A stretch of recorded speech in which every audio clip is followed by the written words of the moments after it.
created the elements, created the sun and the moon, and we see these virtues in the sun and the moon, then we should naturally also see these virtues in man. But what do we see now? Man is filled with fear, hatred, and jealousy, and this stops us from shining the light of our soul.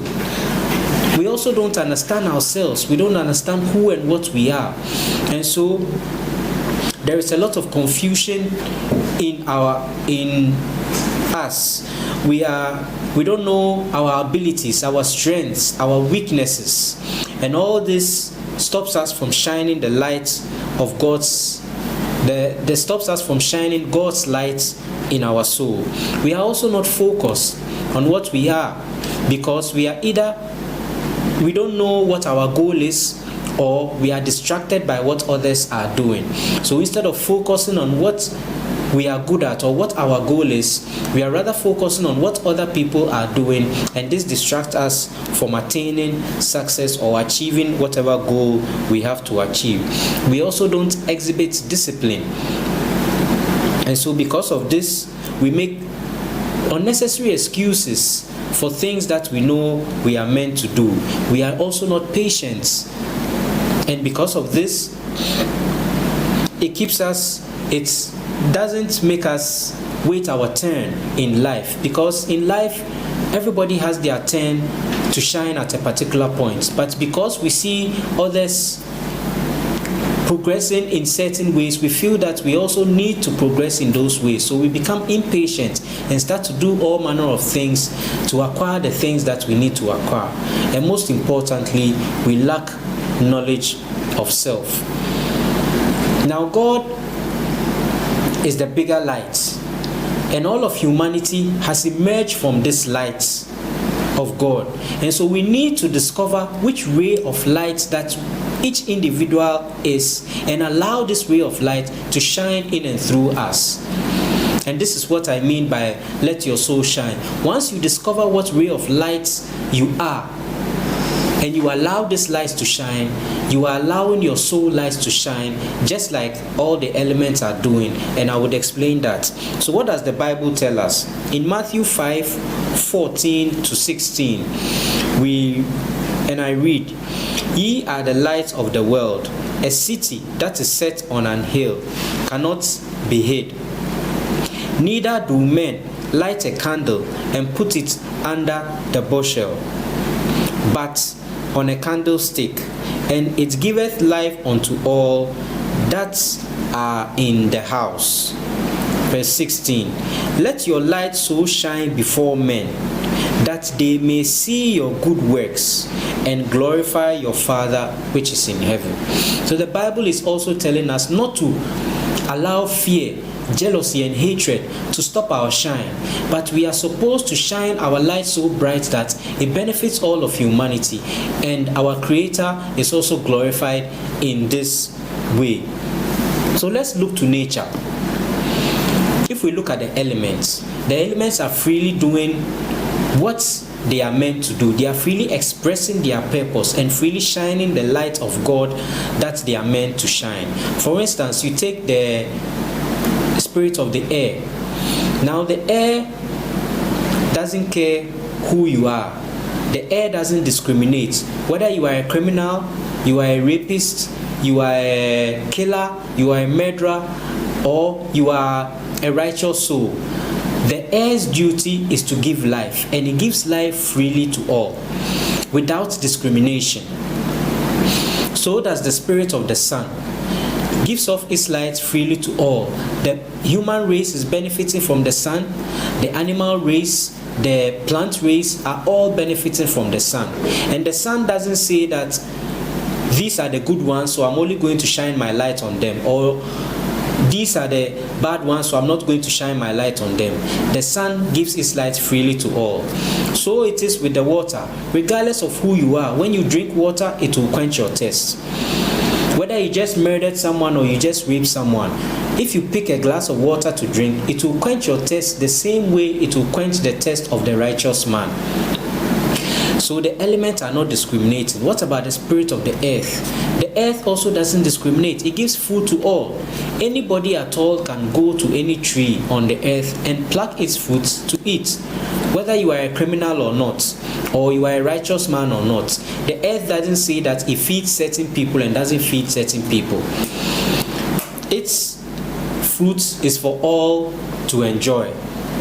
So we see the elements expressing freely what they are meant to express. If you take our human body also, for example, there are different organs in our system and they are all operating as they are meant to operate. The heart knows its place, the kidney knows its place, the liver, the lungs, they all know what job they are meant to do, and they are all playing their roles. They might be playing individual roles, but they work also together to fulfill their goals. Yet humanity is far away from this truth, and we are not living our true God natures. Now let's also talk about the main body here, which is the relationship between the sun and the moon. Now, during my meditation, I came to the realization that there's a beautiful relationship between the sun and the moon. They express understanding because they work together. The sun is not competing with the moon, neither is the moon competing with the sun. They are fully awakened to what they are. What as humanity we call knowledge of self. We can say that the sun is awakened has the knowledge of itself and knows what it is meant to do. So does the moon have the knowledge of itself and knows what it is meant to do. So there is no competition between them. They strive to fulfill their destined purpose of whatever it's supposed to do. The sun knows that it's supposed to come out during the day to shine, and it comes out during the day to shine. It is not saying that the moon is shining less, so I also want to dim my lights to shine like the moon. Or the moon is also not saying that the sun is shining too much, I also want to shine as bright as the sun. There is perfect understanding between them, and they are freely and purposefully playing their parts. And there is no competition between them. There is also patience. You can see patience between the sun and the moon, because the sun knows that this is its time to shine. So the moon patiently waits for its turn to also shine. When it is time for the moon to also shine, the sun also patiently waits for its turn to also shine. So you see that these elements are freely expressed in the relationship between the sun and the moon. There's also harmonious coexistence between the sun and the moon. They coexist harmoniously and peacefully. There is no misunderstanding between them. There is no show of jealousy or hatred or all those other negative human tendencies that we express. And as I said, they are also awakened to the knowledge of themselves. So, in these virtues that I have named, understanding, patience, knowledge of self, why are we humans not expressing these virtues? Because if we are all created from the same source, it is the same God that created us also created these elements. And if these elements are freely expressing the natures of God, why are humans living far from these virtues? We also need to express these virtues because from our Creator, we know that we also have these virtues in us. Genesis 1 teaches us that God created us in its spiritual image and likeness. So these virtues are also in us. So why are we not expressing these virtues? Why are we expressing impatience and we are not being focused on what we are doing? We are always looking at what the other person is doing. You see, if you are the banana tree, it takes 9 months for the banana to mature. it takes 3 years for the bamboo tree to mature, and it takes 3 to 5 years for the cocoa tree to also mature. Now look at the difference of years that exists between them. So we should also know that in whatever it is that we are doing, we need to exhibit patience, because the fact that John has experienced his breakthrough doesn't mean that you also have to experience yours. Perhaps John is the banana tree. So in 9 months, you all set off together, and in 9 months, John has experienced his breakthrough. But what if you are the bamboo tree, or you are the cocoa tree, and it is going to take you 3 years to also experience your breakthrough? And it doesn't mean that in those 3 years you are lazying about. There are things that you need to be doing during those 3 years, because the bamboo tree is not just sitting there and in 3 years it pops up. There is activity going on. It is feeding. It is doing all that it needs to do to be able to gain its size. And so during the time that you are also not experiencing your breakthrough, there are lessons and things that you need to be doing, work that you need to be doing till it is time for you to experience your breakthrough. A friend of mine once told me that his mom told him about the lighthouse.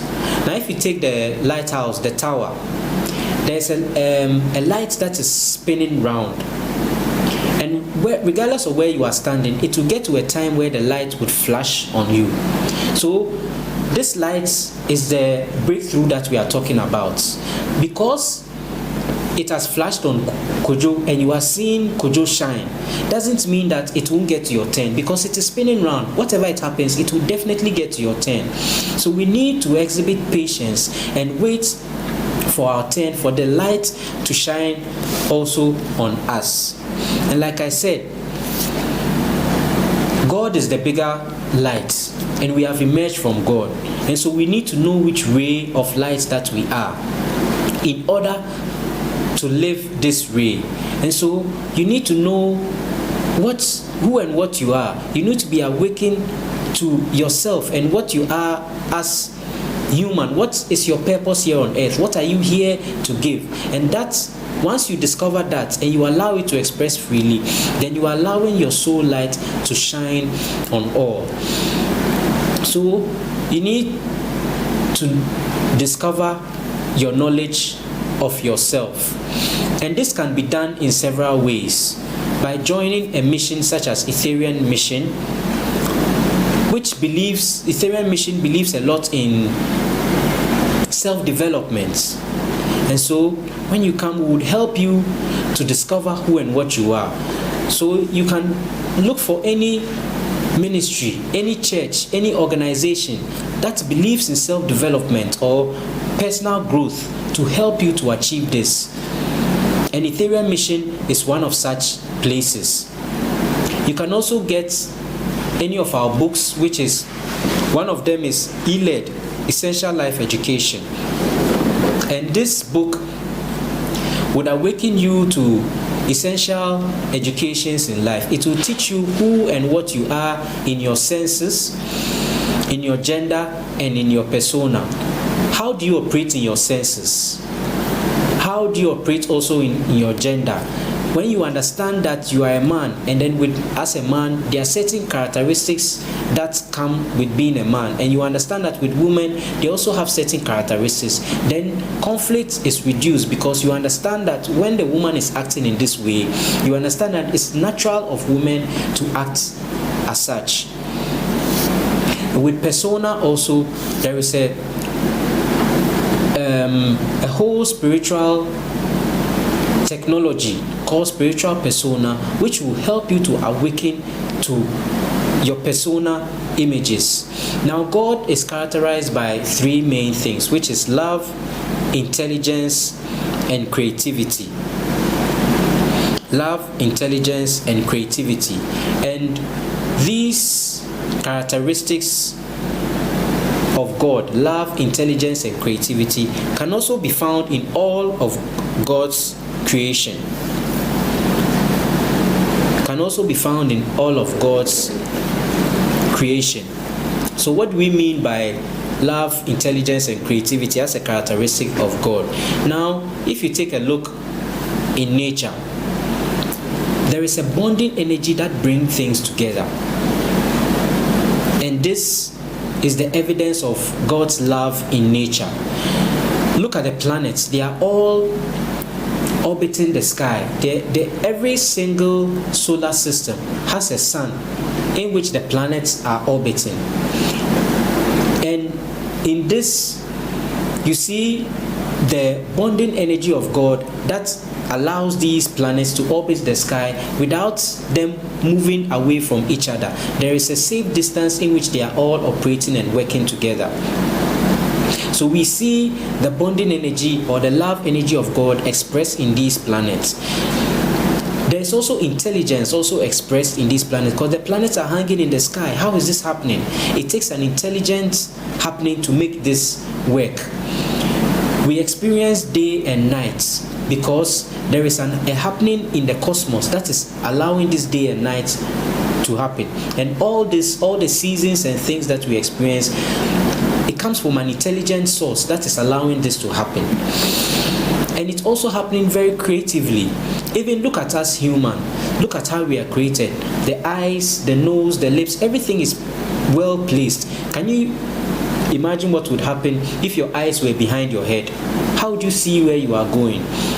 So you also see creativity in nature.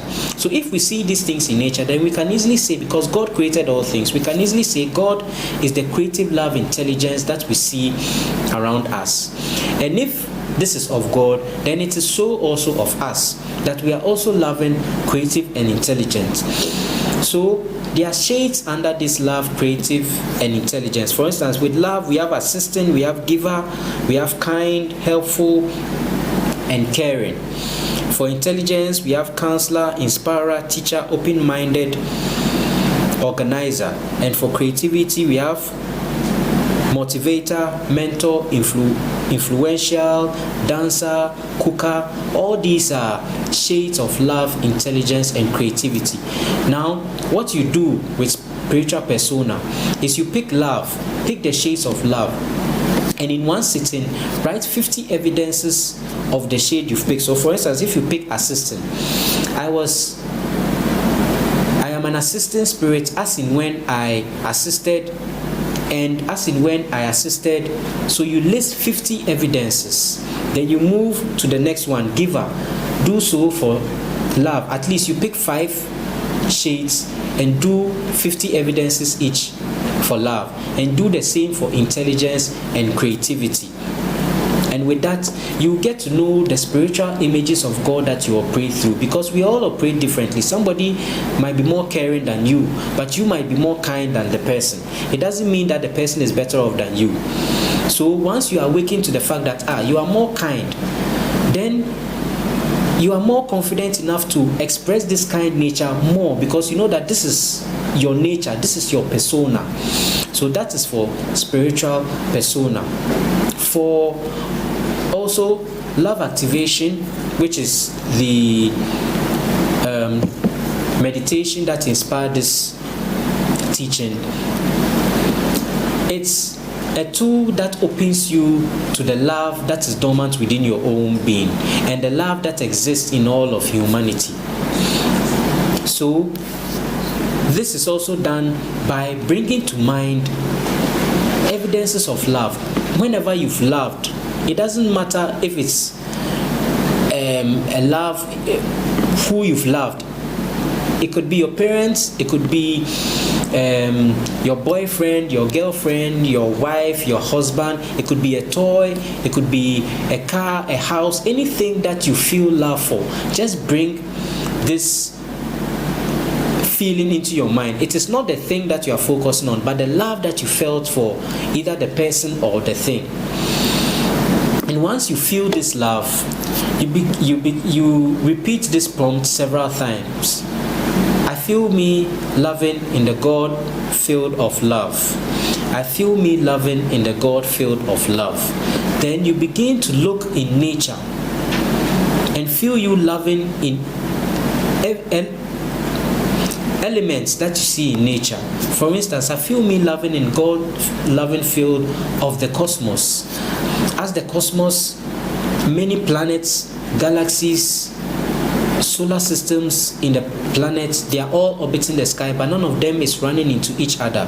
They are all focused, and the love that exists between them allows them to operate and not run into each other. I feel me loving in the God-loving field of the air. That doesn't discriminate between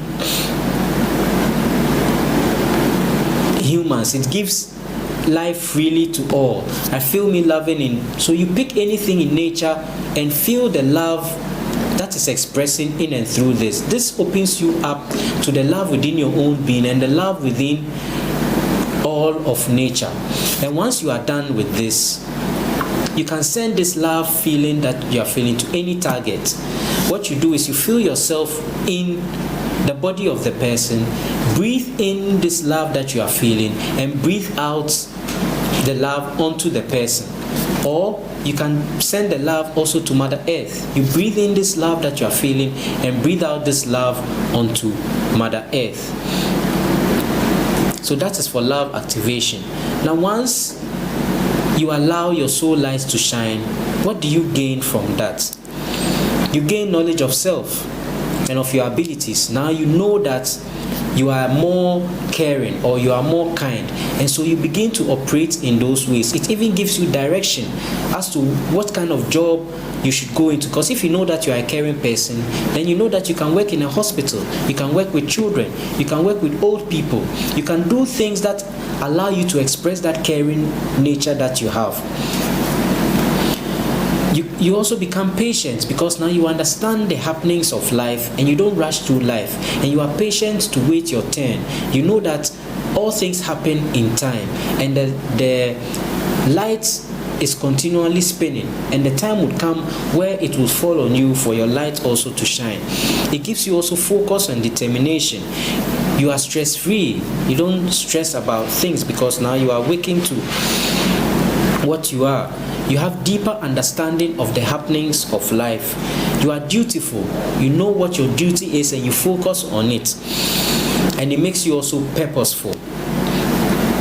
So, with all this, I would like to entreat you to awaken to your true nature and allow your soul to shine, to bless all. I leave you with a quote by our leader and founder, Brother Ishmael Tete, that says that the sun doesn't pray for light, it prays to expand its light. So let's go out not asking for kindness, patience, and all these things from God, but we should awaken to these attributes in ourselves and expand them to bless all of life. Thank you.